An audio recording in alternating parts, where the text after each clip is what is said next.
sa ating mga pinakamamahal na mga guro at pangalawang magulang ng ating mga anak sa paaralan, maraming salamat po sa inyong walang sawang pagtuturo at paggabay. Your inspired minds, touch hearts, and shape the future.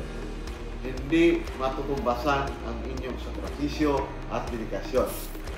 Padayon kamo sa pag-alagad kay tungod kaninyo, daghan kami nga malampuson nga makabot ang mong mga dapit.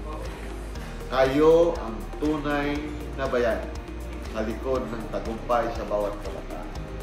Amping kanunay o naot nga mapadayon ang inyong dedikasyon o pagkamatulog-anon sa pagpanervisyo.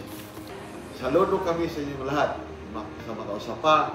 Happy World Teacher's Day kaninyong tanan.